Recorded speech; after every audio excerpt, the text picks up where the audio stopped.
For those of you who watch my channel, the first part of the story is on my page and will be linked in the description. This is the new update of my mom asked me to watch my siblings for a week. It's been 9 weeks. Please be sure to like this video and subscribe so you get notified of any new updates to this story. Now on to the update. Update 4. Another update because my inbox is still flooded and I can't reply to everyone, so just going to say it all here for you guys and anyone else who wants to know. Been like 5 months now. Firstly, thank you for all the nice messages and offers of help and stuff. I really do appreciate it, and sorry if I haven't replied, but I have had literally hundreds of messages and it's kind of overwhelming for me. I have read most of them and am still trying to reply to more, but it's a big job. Currently things are going okay. Big things that have happened / are happening. My older sister, the second oldest, is coming to visit soon. The relationship between her and my older brother is kind of strained because of some stuff that happened when they were younger, and the 3 older ones all lived together for a bit after leaving home. Honestly, I think it was just a show having 3 damaged teenagers living together in a new place with no support. I don't have time to be the mediator though, so I just told them if they can't get along then my sister will need to leave because the kids don't need any more drama and my brother needs to focus on being a parent.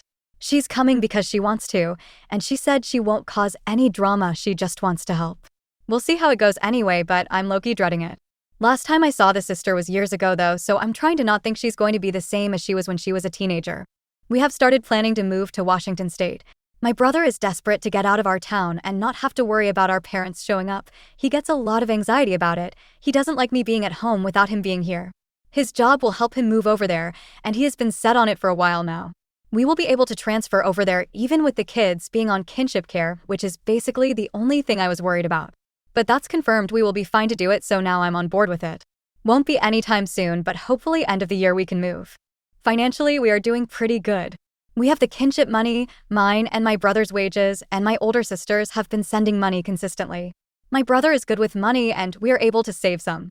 I was able to buy the kids a small present each to cheer them up on Mother's Day. They have barely any toys, so the little ones are psyched to have some things to play with and have been feral outdoors way less this week. They have been playing Lego and Barbies like normal children. 7-year-old sleeps so well when I give her melatonin. I don't do it every night, but when I do it's like a mini holiday. She sometimes wakes up mad, but I can deal with that when I have actually slept. Other nights when she doesn't have it, I either keep her downstairs and hope she will fall asleep on me or my brother whilst watching TV, or I go through the emotional bedtime routine of her crying and saying she doesn't want to go to bed whilst I read the same 3 stories until she chills out. She is doing better at school again now. It was pretty bad for a while, obviously because she was permanently exhausted and surviving on literal air only because the kid wouldn't sleep or eat. Right now 9 and 13-year-olds are doing the telehealth therapy sessions. 7-year-old won't speak to the therapist, so she's having indirect help through me. The 12-year-old hates it, so my brother is trying to learn techniques to help him. 16-year-old refuses, which I was expecting anyway. Tried to force her to do it and that didn't go well. So again, I just try to give her indirect help. I had some one-to-one time with her recently and she was different in a good way. She lets her guard down when the younger kids aren't there. Like she can be vulnerable or whatever. She said, "Thank you for looking after us," to me on MD. Haven't seen any more messages on the 16-year-old's phone from our mom. She has completely stopped messaging any of us. The last thing she said to me was she doesn't know why I'm turning her kids against her. Kinda hilarious to be honest, but just proves she is deep in Delulu land. On Mother's Day, the 7-year-old went outside 4 times before 8 a.m. to make sure Mom isn't coming down the road, and she has been crying about our dad. Not sure why exactly. When I ask, she just says she's worried about him. 9 years old gets annoyed with her and tells her to stop crying because our dad is a bad person. She is also very defensive of me and my brother and tries to police all the other kids and tells them to behave and be nice to us and don't argue / backtalk / misbehave. I think she's concerned we will get fed up and leave. Of course, I reassure her we want to help and she doesn't need to tell the others off. It's kind of funny anyway, to be honest, because she is no angel herself. Their diet is a lot better. We still have issues with every meal of every day, but overall it's better, and they're doing well with trying to eat new things. Years of ramen and chicken nuggets have obviously been horrible for our bodies, but they all have at least 1 fruit or veg a day and have real dinners. They like pasta bake, so that's the new ramen around here. My brother cooks curry and tries to get them to eat it, but that doesn't go down so well. They like when he makes chicken and potatoes. 7-year-old likes bluey pouches of vanilla custard and would eat those for every meal if I let her. My oldest sister is still a pain in the butt and wants to talk about our trauma all the time. She just has more time to dwell than I do. I have no time to dwell.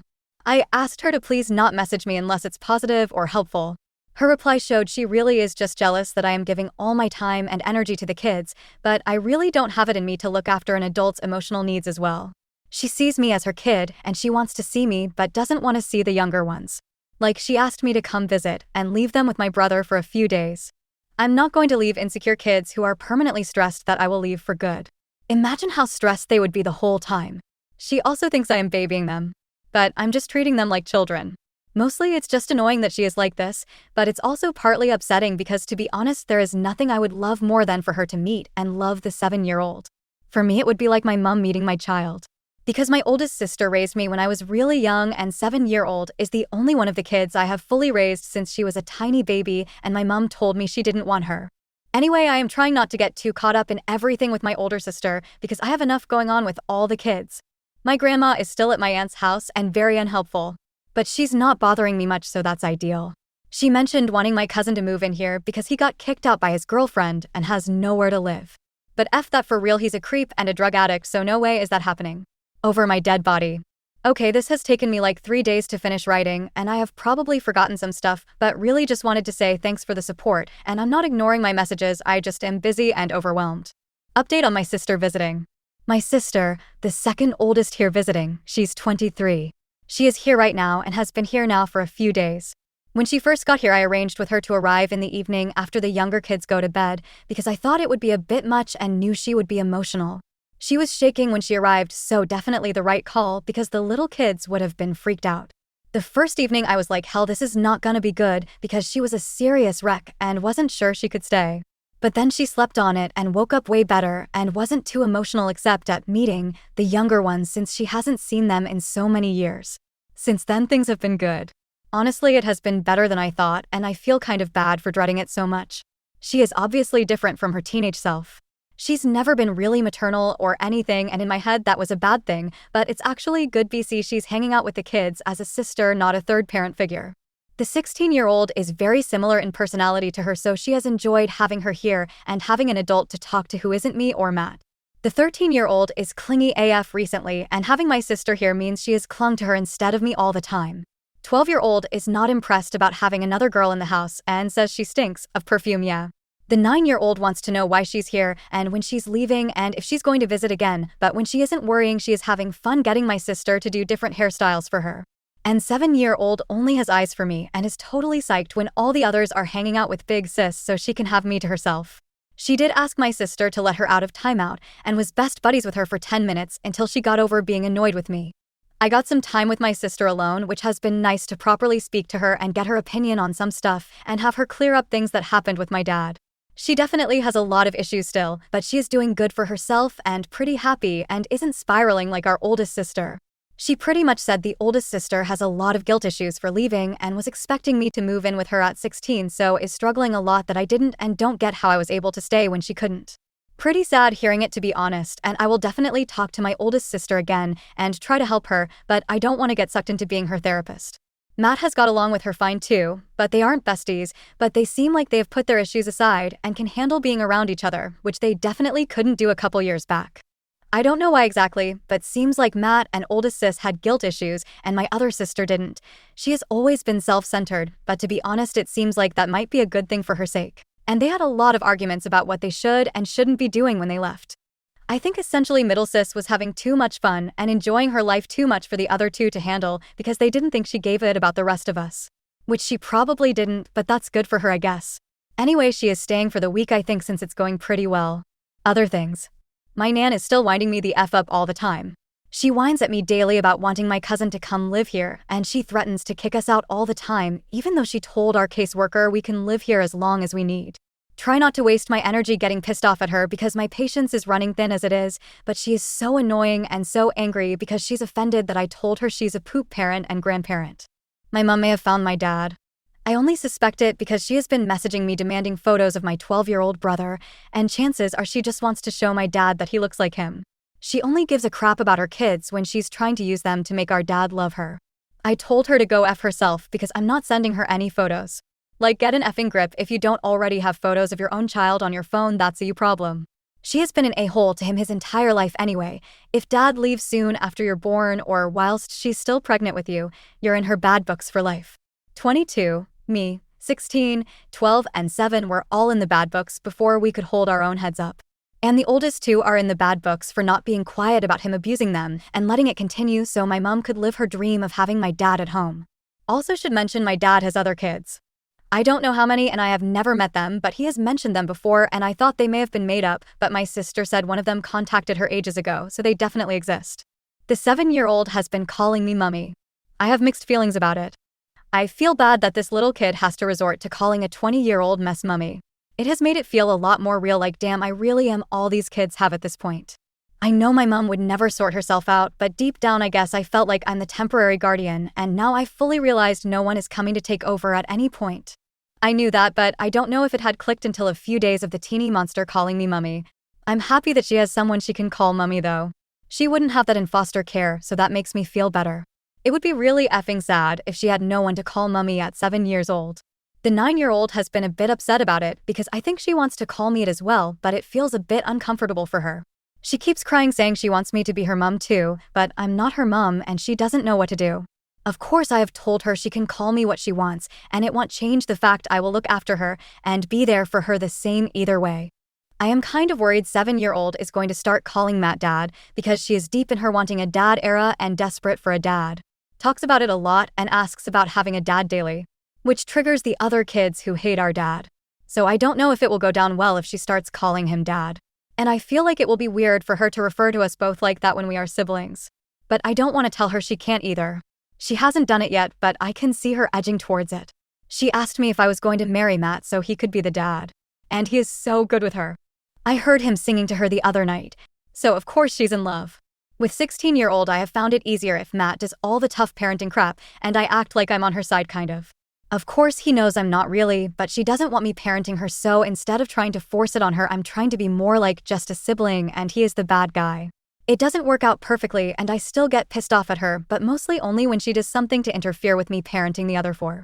Like 7-year-old has her Lovey's old muslin cloths she is very attached to, and 16-year-old confiscated one of them and wouldn't give it back, and I had to tell her you don't confiscate crap and force her to give it back by threatening to take her phone. But other stuff I leave to Matt. He is less bothered by the psychological BS with her. He just gets annoyed when I have an attitude with him and she overhears and copies me LOL.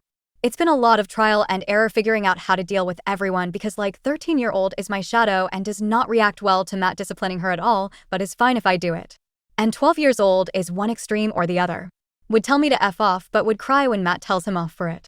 He listens to me better now, but only when I grab him and make him look at me whilst I speak because he is the master of tuning me out. He cuddles me when no one else is around though, and if Matt disciplines him he comes to me crying.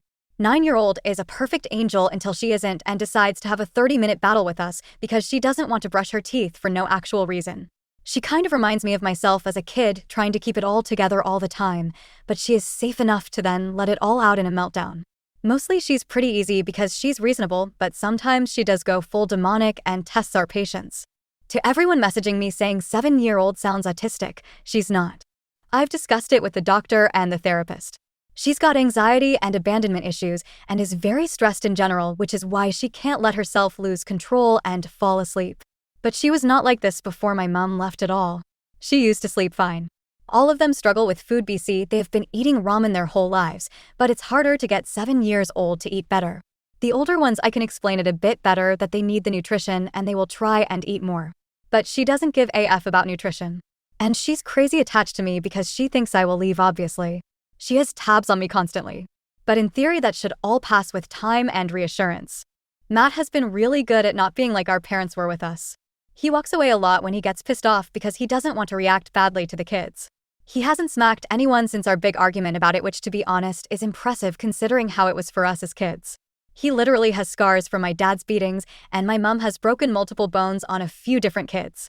So trying not to be physical at all when that's what you're used to is hard, but we are doing it. I'm chilling out a bit now with letting him actually parent and not intervening all the time. Like a while ago, we were having a terrible night with 7-year-old and she was still screaming at about 2 a.m. Matt came to get her off me because I was about to lose it, and as he picked her up she was flipping out and accidentally headbutt him full in the face. I basically went blind and grabbed her off him so fast because if that was my dad, he literally would have thrown her across the room and she'd be in the hospital. But Matt just sat on the floor silently and held his nose for a while. And I was like, okay, WTF, he didn't even seem pissed off. So a couple more situations like that, and now I'm not so crazy in protection mode and feel like I can trust him. Anyway, this is a lot longer than I planned yet again. Can't stop writing when I start, even though these updates take me days.